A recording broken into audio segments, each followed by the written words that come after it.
Good morning. Good morning. Welcome back to Bookeemonsters. My name is PK. This is Bookeemonsters. It is Friday, February 2nd, 2024. Groundhog's Day for some of those, but you know what?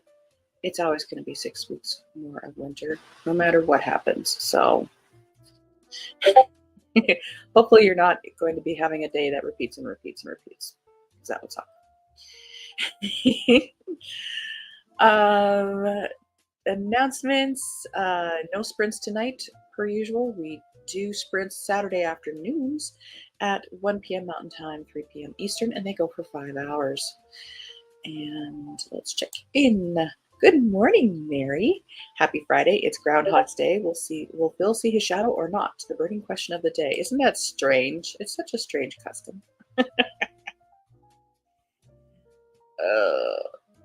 But it's only February. There's still going to be more winter. But, it's been rather mild here in Billings the last couple weeks. We're supposed to be getting some white stuff, I think. But it won't stick around because it's been too warm, but we'll see what shows up. Hope you are reading good things. Yeah, we're supposed to hit about 60 today, but the weekend is going to be in the 40s with chance of precipitation. I am kind of stalling because for some reason my tablet rebooted overnight. I had things up and running or, set to go, and now I have to do it all over again. Good morning, Kim. How are you doing? Now, Mary has a jewelry show. Is that just Saturday?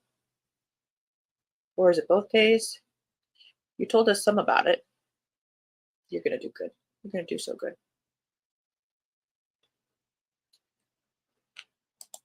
I am reading.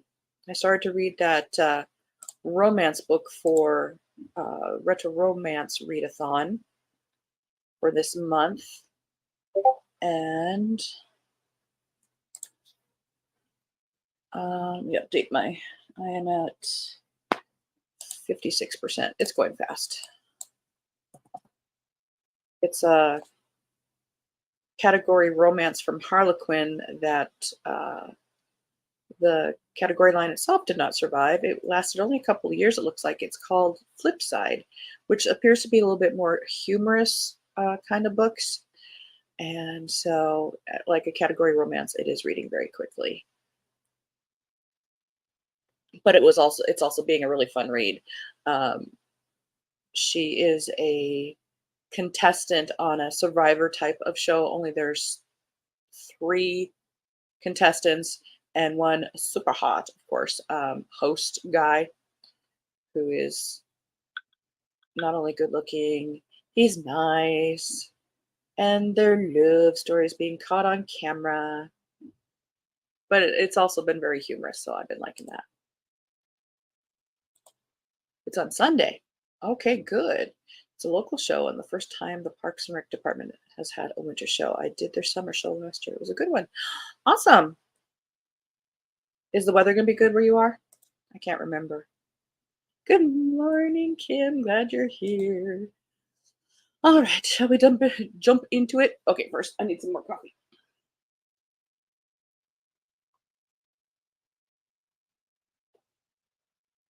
Lots more coffee. I'm trying to read a Mark Levin book. Will auto return this weekend. I've already put a hold back on it. Okay. Well, my Friday, our receptionist is having some major dental work today, so she took the day off, so I'm on front desk duty, so we'll see how it goes. I hope it's not going to be crazy. Let's get rid of that banner. And hopefully we gave enough time to let this sort of populate. So isn't it weird not to be doing historical mysteries on a Friday? But we're in February now. So let's look at some more cozy mysteries. These are ones that were released yesterday. So it says, and we will check. This one did. Okay. Murder at the Wedding by Sophia Adams. Part of an Addie Smith mystery. 2 books. Kindle Unlimited. There is joy all around at the wedding of Sir Thomas and Cecily until Thomas keels over after a celebratory toast of wine. Meet Addie Smith, Scottish bakery owner, storyteller, jokester, and amateur detective. Sterling, 1643. Really? Addie gets an order to bake all the bread and desserts for an upcoming wedding. Why does it feel like they've put like a modern concept onto a historical setting? Sir Thomas was loved by many as a noble knight, but he had many enemies as well. His ex-wife Matilda always held a grudge against Thomas for divorcing her, and just days before the wedding they had an explosive exchange. 2 merchants harbored hard feelings for Thomas because he recently swindled them in a business deal. A receipt is found for rat poison. Addie's magpie, Lois, finds a strange ring near Thomas's body. There are many suspects and uncertain clues. Once again, Addie sets her mind to solving what seems to be an impossible mystery with no witnesses. Ha!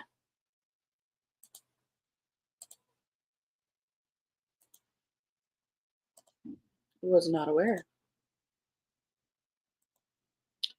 My friend put up a new bluebird box in my yard yesterday, hoping for babies again this year. Oh, that would be pretty.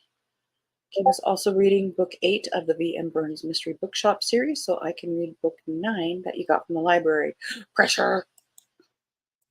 Give me High Harvest. This is only in paperback, it looks like. January 25th, close enough, I guess. By S.E. Biglow. Is blood thicker than magic? Summer has come to Brookhaven, and Darcy is soaking it up. Her magic is stronger than it's ever been, and her relationship with Maggie is blossoming. They're even taking a weekend trip away as a couple. But when she and Maggie stumble on a dead body with suspicious puncture marks in its neck and missing vital organs, she can't help but wonder just what other supernatural creatures lurk within the small town. Could things like vampires really exist? As more bodies, I'm out. As more bodies turn up, Darcy is determined to leave well enough alone until Tanya goes missing and signs point to the same killer. Fearing that her mentor will become the next victim, Darcy races to find answers. Her search leads to the secretive inhabitants of Haven Island.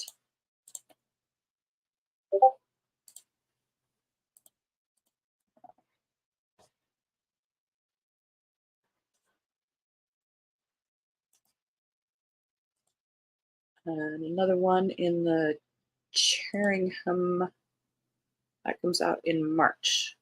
Never mind.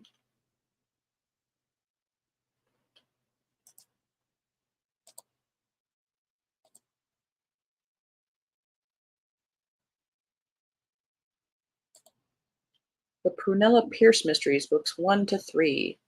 Murders at the Winterbottom Women's Institute, Murders at the Montgomery Hall Hotel, and Murders at the Rookery Grange Retreat. Kindle Unlimited. Altogether, it's 1,089 pages. Good for that author. Murders at the Winterbottom Women's Institute. Librarian Prunella Pierce has just begun a new life in the village of Winterbottom, where there's little social life to be had aside from the meetings of the Winterbottom Women's Institute. But excitement ensues when the group is due to elect a new president and the nominees begin dropping like flies. Murder at Montgomery Hall Hotel. Prunella and her friends are spending Halloween at an old estate that's been converted into a hotel. But between a mysterious imposter and some dead bodies, Prue realizes they may need a little assistance from her detective associate to crack the case. And Murders at the Rookery Grange Retreat. Prue is preparing for her wedding, but after one of her friends suffers a suspicious accident at a rest home, she is on alert. And when one of the residents is asphyxiated with a pillow, no one can rest easy. Well, not if they used their pillow.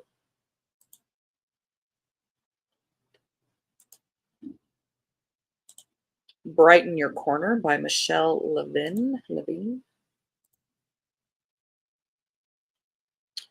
Also just in paperback, it looks like. for now. Books and Mug Mysteries. When the Tweed cousins, Melba and Scylla, set out to open their candle shop right in your corner, obstacles pop out of the woodwork and from out of the walls and under the floor.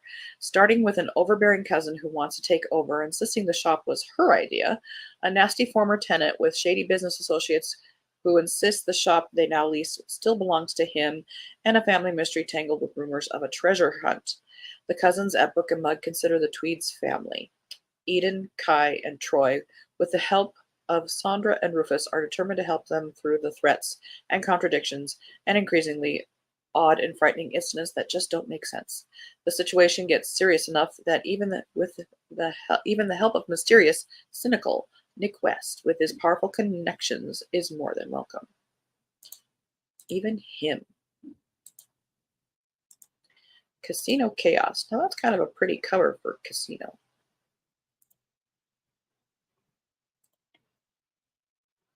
Comes out in March. We'll look at it later.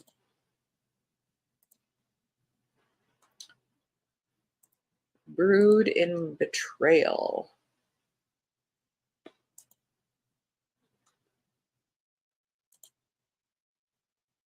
You're looking for a pink cover for Scavenger Hunt? This is one.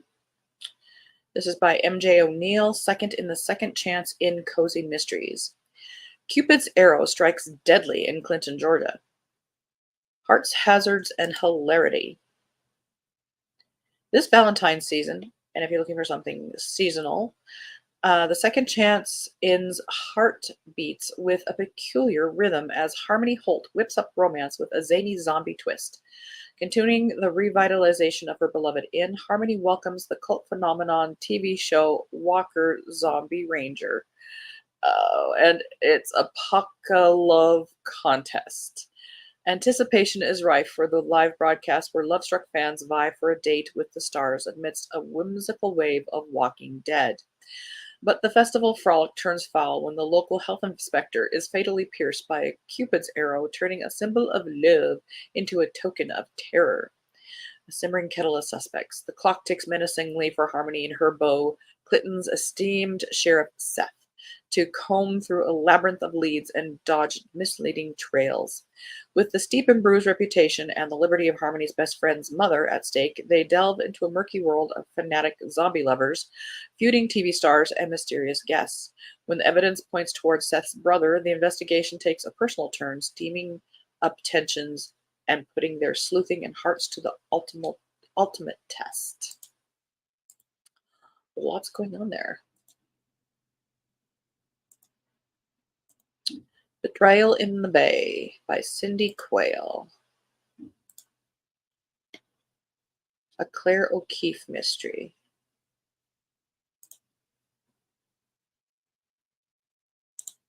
It's like when they try to make historical. Yeah. Yep. I'm not crazy about that cover on High Harvest. And large print. Yeah. Marketing, people, marketing. This is second in the Claire O'Keefe mystery. On a bachelorette trip to Cozumel, been there, Claire O'Keefe didn't expect to fall for an attractive scuba diver who was also on vacation. Now back in the Bay Area and waiting for her next teaching job overseas, Claire decides to find out if her connection with Aiden Filipowski is too good to be true. But when Claire and Aiden make plans to join a diving tour to Monterey Bay, she is dismayed to find her rival, Anissa Choi, has signed up for the dive as well. Before the dive begins, one of the diving guides, Trevor Jones, is found dead. Things get complicated when Anissa is implicated in his death, and Aiden volunteers to help Anissa with her legal troubles. As Claire delves into the crime, she discovers that Anissa and Trevor had been keeping secrets. Will Claire's sleuthing help solve the case, or will her involvement drive a wedge between her and Aiden?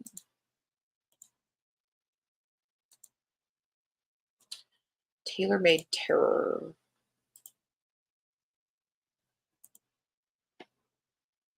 Kindle Unlimited. 196 pages. Double check. February 1st. Yes. By Sherry Ritchie, second in the Carom Seed Cozies.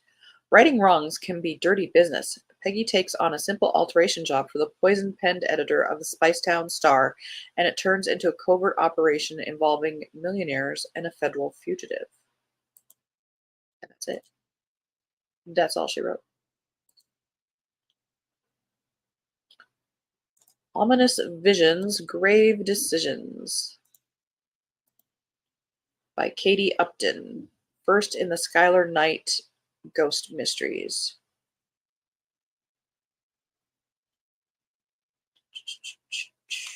Yep. Murder, Ghosts, and a Witch in the Making. In the wake of a life-shattering call, I left behind my Colorado herbal shop for my hometown of Ravens Hollow, Connecticut, a town veiled in shadows, secrets, and the specters of the past. As I delved into the unsettling mystery of my great-aunt's murder and the police's shocking cover-up, an ex-flame and my estranged grandmother's plans for my future added an unexpected twist. Guided by unwavering friends, we leapt into the heart of the investigation, but the stakes skyrocketed when two of our own fell gravely ill. On top of that, a ghostly encounter left me shaken, linking the current murder to the past. Time was running out, and unless we uncovered the killer's identity, our lives hung in the balance. Okay.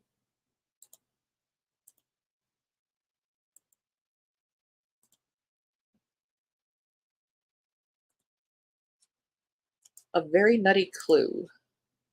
Magical Squirrels, number 5. Kindle Unlimited. 195 pages of squirrels. What sends you to the afterlife does not stay in the afterlife. When creepy clues point to the influential patriarch of the Sinclair family's death being no accident, ghost whisperer Lottie decides to get into the spirit of investigating.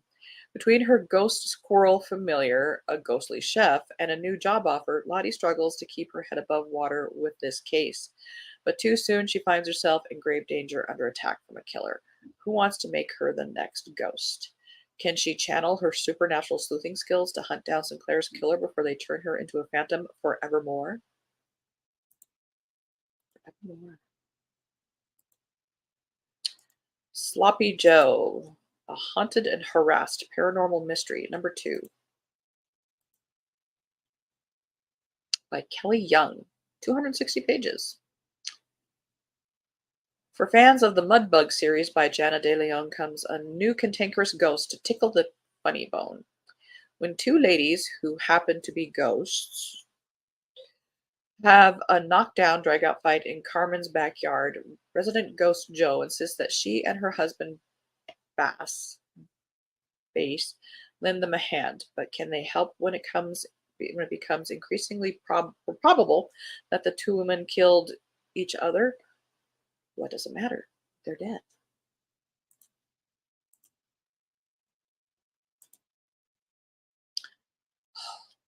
Which is where chickens go to roost? Which PI number 48? And it's 346 pages. Holy moly. By Adele Abbott. Why do chickens suddenly loom large in Jill Maxwell's life, and how worried should she be about the day of burning? Now in possession of all 4 compass stones, it's time to confront her nemesis, Braxmore, in a fight to the death. Okay. These little summaries are short and sweet. We're getting through them. Chocolate Conundrum. I'm sorry, those two things do not go together. Chocolate is chocolate. Kindle Unlimited, 196 pages, comes out today. By Tammy Beck. Third in the Mysteries a la Mode series. This Valentine's Day, seasonal, you could probably call it pink, hot pink. Frances is stirring up an array of decadent chocolate delights, but the sweet air of love is soured by a startling discovery. A renowned marriage counselor, an expert in mending hearts, is found dead with one of Frances's chocolate confections at the scene. As the scent of roses turns to suspicion, Frances finds herself at the heart of a bitter recipe of love affairs gone awry and clandestine relationships. With the entire town whispering, she must sift through a web of amorous secrets and betrayals, stirring the pot of the past to uncover the truth. Complicating matters is the unexpected arrival of someone from Isaac Fulton's past, stirring up a mix of jealousy and intrigue. This mystery guest, with their own hidden agenda, adds another layer to the already tangled affairs of Harmony Bay. Frances, armed with her culinary expertise and detective prowess, embarks on a quest to decode the language of love and expose the killer. Tell us more about the chocolate. Case of the Hobbit Heist. This is Corgi Case Files number 19. Came out in January. Never mind. Sit, Stay, Stalk. Junkyard Dog number 7 by Summer Prescott. Kindle Unlimited. Under 100 pages. Sometimes in exploring others, we find ourselves. Garage sale reseller and amateur sleuth Macy Garson is determined to grow her already thriving business even more now that she has an assistant to help out, but she soon discovers that she needs to grow in other areas of her life as well. A chance encounter with a man in the grocery store changes her perspective and clues her in to things about her assistant's past that she didn't know. Macy is faced with a dilemma. Should she dig further into something that has seared her assistant's heart? No. Taking a chance that the young woman might never speak to her again, or should she walk away from an unsolved murder, allowing a killer to run free? Dun dun dun. And then just a quick scan on Fresh Fiction. Most of these we got to. Some of these are not new releases, but I'm just seeing if anything jumps out at us while we've got the time. Last chance.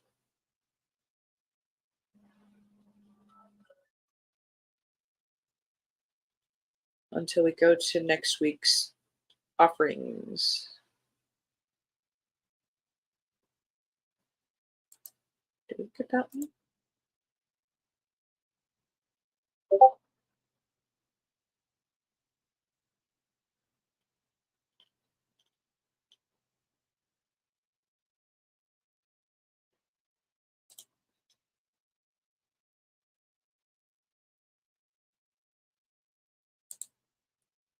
Oh.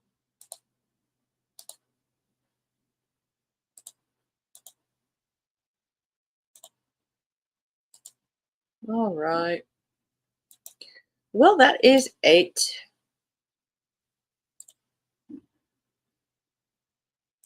Now we're talking corgis. All right. Yes. And Kim, don't care for paranormal witches. Yeah, they're not my cup of tea either.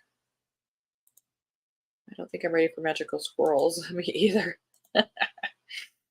uh, all righty. Let's get to here. All right. Well, thank you guys. Appreciate the company. I appreciate you guys watching now. I appreciate you guys watching later.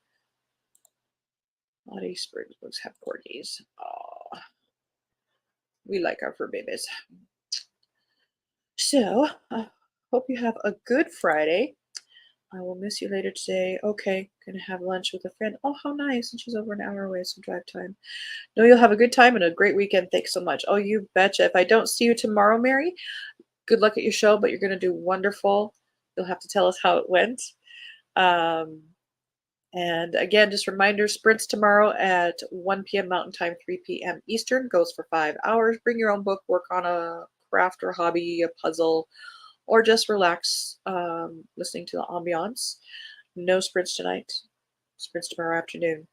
And then we'll be back here on Monday to look at the new releases that are being set into the wild next week. TGIF. Hope you have a good Friday. Hope you have a good weekend if I don't see you. And as the banner says here, don't be a bookworm, be a bookie monster. Have a good day. God bless.